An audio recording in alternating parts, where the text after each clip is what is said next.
What's going on, everybody? Once again, we are back with the second decisive game of the day at the Suberbet Chess Classic. This game is between Cuban Grandmaster Linear Dominguez and the local favorite Bogdan Deac with the black pieces. This game was really long, so we are not going to spend a lot of time on deep analysis, but we're going to just go through some of the highlights. Once again, I want to encourage everybody to please hit the thumbs up button. Please subscribe to the channel, of course, and check the links below. And please support the channel using the links and buttons below. So let's get right into it. Also, yes, I want to remind everybody that Chess Audiobooks is on Pinterest, Instagram, Twitter, chess.com, and Chess under the same name, so I'm easy to find. So please follow me on those platforms. Game started out e4 from Dominguez, c5. Dominguez is definitely a Sicilian specialist from the black side. One of my videos that I have on my channel is discussing his match with Judith Polgar at the Chess World Cup, I believe in 2011. And she actually avoided a lot of his Sicilian preparation because he is a specialist in it. So seeing his response from the white side is interesting. So knight takes, knight f6, knight c3, a6. So we have a knight off, bishop e3, e5. Popular response to the knight off. Of course, black will try to free his game by playing d5 at one point, which of course will free his dark squared bishop. So we can see this battle over the d5 square. Of course, if black can get that easily, then he will have no problems in his game. h5, knight d5, bishop takes, e takes. So we see this transfer of the pawn structure. Okay, and again, it's usually leads to long strategic battles here. Again, we're not going to get into a great amount of detail. So g6, with those pawns fixed though on d6 and e5, black has to find an alternative way to get his dark squared bishop in the game. At this point, it's very difficult. As you can see, the d6 is blocking the path of the bishop, and also the bishop can't even come to h6 right now because of the battery of the queen and bishop on d2 and e3 respectively. Castles queenside, knight b6, king b1, knight b takes d5, and now bishop g5 pinning the knight. Bishop e7, freeing up the knight from the pin. a3, queen c7, g3, rook d8, bishop d3 here, knight b6. All right, and of course black now, after getting this pawn, wants to advance d5 and control and dominate the center. d5. Now this position is very interesting because of the fact that black has the two-pawn center. I'm always talking about in my videos about if you do give up the pawn position in the center, you have to be able to stop those pawns, right? And then attack them. All right, if the pawns are mobile, they're very dangerous. So you can see here that even though black has the dual pawn center, white has equality in this position because those pawns are fixed for the moment. All right, of course, black wants to be able to push them and mobilize them, but right now they're fixed. However, since they're both on the same rank, they're very powerful. As you can see, black cannot use any of those central squares all the way from c4 ranging to f4, right? He can't put a piece there at all, and that shows how powerful those pawns are. So as long as they're like that, they're very strong, although they're fixed. So they are targets, but at the same time, they're very strong. So they're both like good and bad. So of course, white's job is to try to get at least one of the pawns to move forward, create like a weak square, or get black to trade off the pawns, or of course, if he can, just win the pawn outright. All right. So for black to have this type of position is excellent. However, some of the demerits in this position, the fact that his king is still in the middle of the board, right? He hasn't castled, and also his king could come under attack if he does castle, because he has weakened his queen side, his king side somewhat with those early pawn advances h5 and g6, respectively. But in typical Sicilian fashion, black has plenty of counterplay in the position, and this is why it's such an popular opening at all levels, because black has chances to fight and win the game. He's just not being tortured, say like in Ruy Lopez, for long periods of time, right? He has counter attacking possibilities. Game went on. There's c4 again, attack on the center, and castles. C takes d5, knight takes d5. So white is able to trade a c pawn for the d pawn and got rid of one of the most important pawns that black has. Bishop h6, probing that weak king side, as I said. Rook f8, rook to c1, hitting the queen. Queen d6, h4, b5, knight d2, knight c5, knight to e4. Knights traded, bishop takes e4, and now queen e6.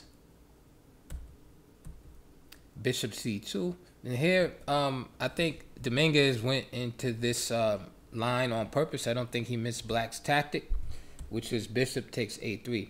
This is based on the simple fork tactic that we all learned at the beginning of our chess journey.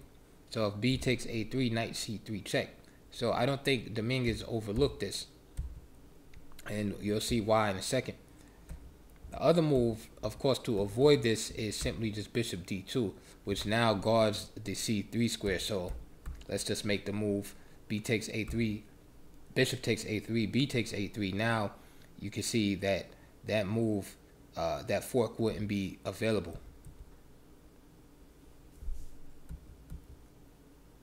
So again, you can see with the bishop there on c2, if he takes, then the fork is there, because notice the bishop is blocking the rook on c1. So Dominguez now plays bishop b3, and of course now he's threatening to win the bishop. So bishop f8, bishop g5, rook d6, rook e d1, and now you can see that Dominguez starts to work this pin on the knight, and so I believe he went into this on purpose. Queen f5 check, and now queen e4, knight to b6, rook takes, bishop takes, and rook c6. All right, and now knight c8 from Deac. So you can see that white is able to generate enough pressure in the position after those after losing the pawn on a3 in order to get the pawn back. But I think it's just good enough for a draw. I'm not sure here if Deac felt maybe he has winning chances, but here he could have just traded queens, right? Because the queen is pinned, the queen on e4 is pinned to the king in front of the king on b1. So he could have just traded queens and went into this symmetrical ending, of course, giving the pawn back. And we're probably not making this particular video, right? It probably just ends in a draw sooner or later. However, Deac turns down this particular queen trade and plays just knight c8, gives back the pawn, and this is why I say I believe Dominguez saw this and chose to go into this line as opposed to playing bishop d2. King g7, rook c6, queen d7 is played, queen d5, and now you can see, as I was speaking about earlier, how those pawn moves early on the king side for black, g6, h5, weakening moves. The bishop is not on g7, where it would at least add some security to the dark squares around the king. The bishop, dark square bishop, is on d6 and pinned to the queen right now. So it's not really doing a great job, so to speak. That bishop never really got in the game thus far. So e4 now from Deac,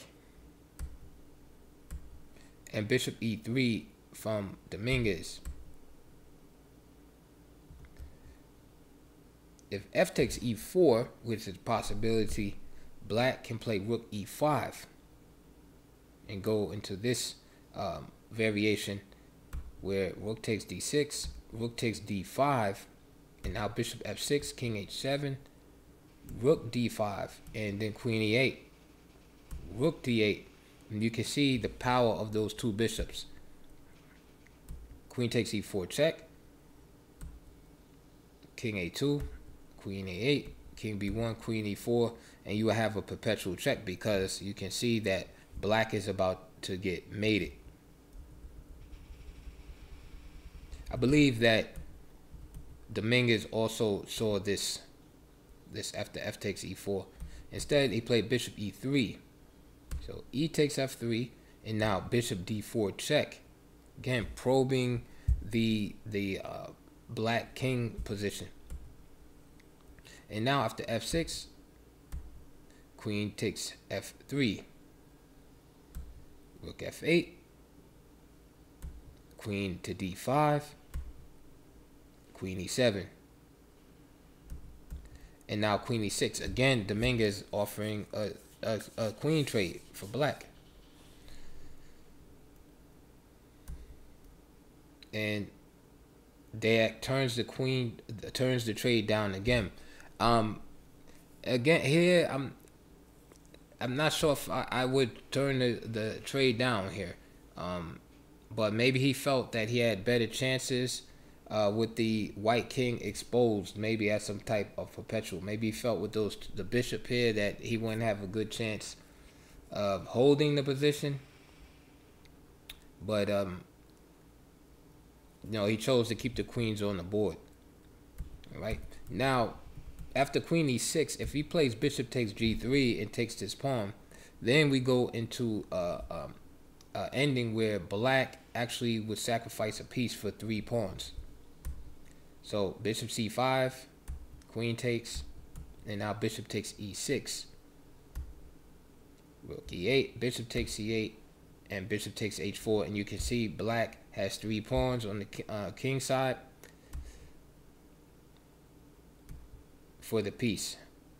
Now with white having the pair of bishops, I don't think black has enough compensation, but it is an interesting position.